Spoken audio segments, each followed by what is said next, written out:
Ciao, everybody. Welcome back to the Bianconeri Zone. My name is Julian Gennatti with an AM dump of daily news. And you know what? The news is what it is. You'll see what I mean. Stick around. You'll find out.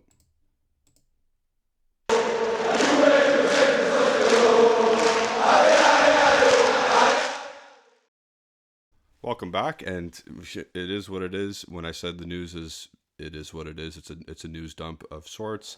There's one main topic that we're going to get into that has some pertinence to it, that actually makes some sense, and it has some lasting lasting results on Juventus for the next season, upcoming season. The other two are just like, nah.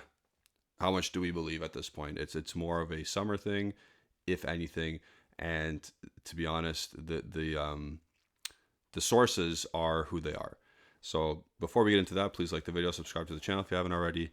Yeah, let's get into it. I'll go and I'll do a sandwich. I'll do a crappy source, then the real news, and then crappy source again. So first is Rodrigo De Paul, and this, look at the source right there, Luca Monblano. Also, he's bouncing off the idea from Daniele Longo, as Alejandro said yesterday. And he says, I have received feedback on Rodrigo De Paul. Juventus has expressed great interest and the willingness to negotiate. The base would be that of an 18-month loan with the right of redemption. Now, the right of redemption I saw bandied about was 36 million euros. Okay, what do we take with this news? Is Monblano reliable in 2023 now? I'm going to say no.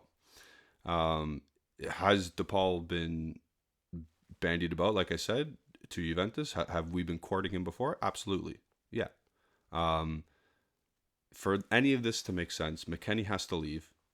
Rabiot will have to, if De Paul is serious, if we're serious on the De Paul news, McKennie's already gone and Rabiot is going to be gone. That's the only way De Paul's coming. So this is not really, sorry, we know Rabiot's leaving at the end of the year on a free. So that's the only way I can see De Paul being a Juventus player, especially in January, because this is 18-month loan, so it's a year and a half. So I don't think this happens, mainly because of what happens at a board right now until January 18th. We have no idea who's running the show. We have no idea what money we're going to be able to use. We have to bank on somebody leaving like McKennie for big dollars, and we have to know that Rabiot's not signing. And we have to know this all in 3 weeks, because at the time of recording, January 11th, you got 20 days left in the winter market. You got 3 weeks to sort all these things out, which is why I don't think this is any sort of news. This is why I classified this as not going to happen or fake. But hypothetically, let's say, if De Paul was an actual thing, you take him. I see all on Juventus Twitter yesterday, a little bit this morning, that people would not take Rodrigo De Paul, that he's finished, blah, blah, blah. Ale is not a big fan of De Paul. What is De Paul's biggest asset? It is his engine. It is his willingness to go everywhere on the pitch. It is his willingness to run. And what is Allegri like in midfielders? That. I think this is a match made in heaven if he were to come. I'm not saying I'm not saying 36 million is right. I'm not saying go get Rodrigo De Paul, but I'm fine if he does sign. I'm fine with it. He's not old as shit. He's going to be 28 years old or something. He knows Serie A.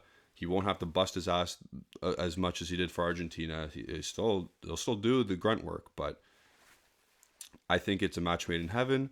I think he'll have more of a role on Juventus than he does at Atletico Madrid. I think he'd thrive, to be honest. Now again, I'm not saying I want him. I'm not saying go get it. I'd rather still have Alexis McAllister, personally. But if De Paul was the guy and it was not 36 million, sure. I'm in. I'm game. So there you go. And now we're going to go bounce over to the news that probably will happen, and I will crunch this down for you. Alexandro, man. We thought in June he was gone. So we'll read it out. In Alexandro's contract with Juventus, there would be an automatic renewal clause upon reaching a certain number of appearances that would allow the Brazilian to extend his agreement with the Bianconeri, as happened last year with Juan Cuadrado. Now, I don't know the number of appearances for this season. I'm assuming it's based on this season. I'm making that assumption because why else would it mean something to trigger for next year? So this season, I have no idea what the number is. Is it 15? I say 15 is probably the right number because it's an achievable number that people put into contracts. So if it's 15, I don't know how many games he's appeared in this year. I don't know if it's strictly Serie A. I don't know if it's all of them together. I'm assuming it's all of them together again. I'm doing a lot of assuming for this one. But let me bring it up here. How many appearances does Alexandro have? He has, let's see here, 14. So yeah, it's probably Serie A matches. He needs one more match, and he'll be optioned into the next season. I'm pretty sure he's the third or fourth highest earner in the club.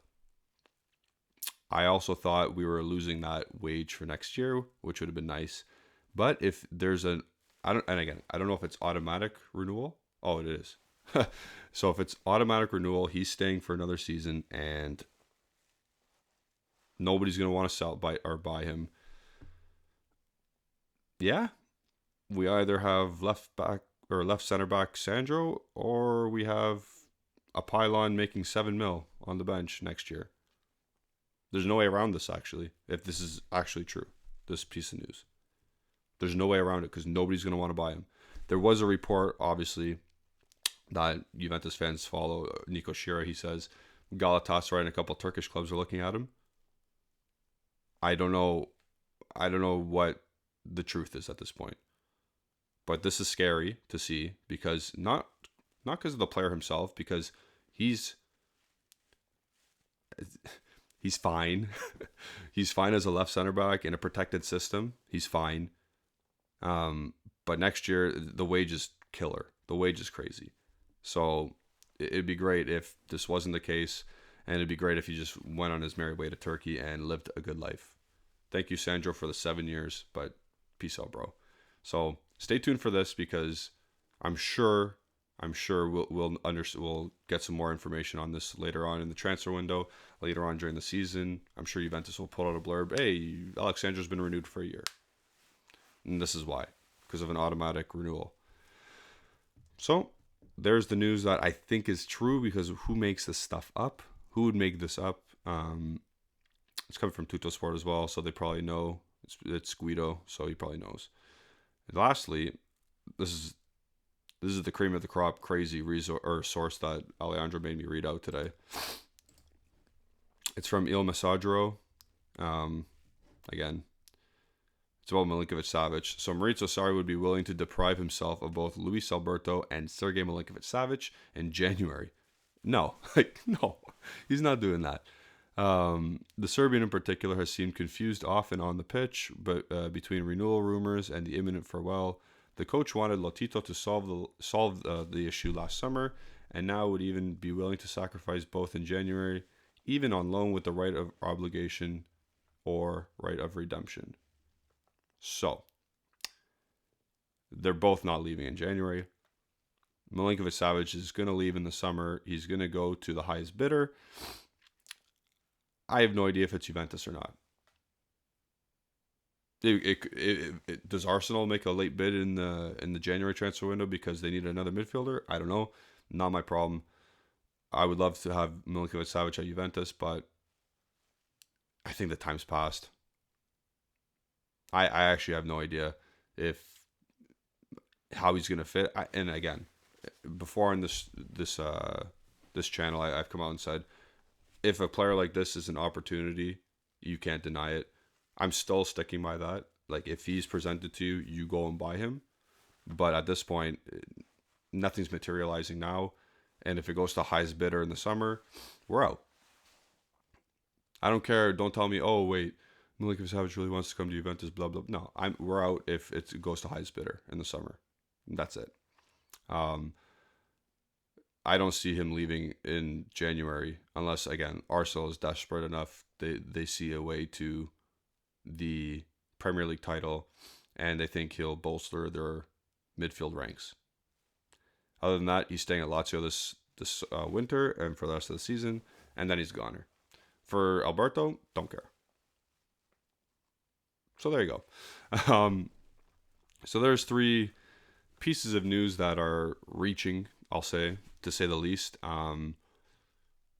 The Sandro one's the most serious in terms of actuality of what could happen next year and this year. He just has to make one more appearance. But what do you guys think? Firstly, yes to DePaul or no? Alex Sandro, are you gonna cry or are you gonna laugh yourself? Because if you're not gonna cry, you might as well laugh. And then Savic, I think we've had this conversation before. You're either yes or no. I'm yes. I'm yes to that one. I mean, yes to DePaul as well under the right circumstances. And Sandro, I think I'm gonna laugh about it instead of cry. But what do you guys think? Let me know in the comment section down below. Like the video, subscribe if you haven't already, and follow us all, or follow Bianca in Arizona on all social media platforms: Instagram, Facebook, Twitter at Bianca in Arizona. Follow myself at Janati151 on Twitter. Follow Justin Sofro at Justin Sofro on Twitter. He's got the blue tick. He's a man in the know. And follow Alejandro at AlejandroBZ. On the channel today, there might be a podcast coming. I'm not sure. But Thursday, there's a live preview. And Friday, there's a live after-match or post-match reaction to Juventus and Napoli match day 18. Again, another situation. Laugh or cry. We'll see. Tune in then. Ciao, everybody.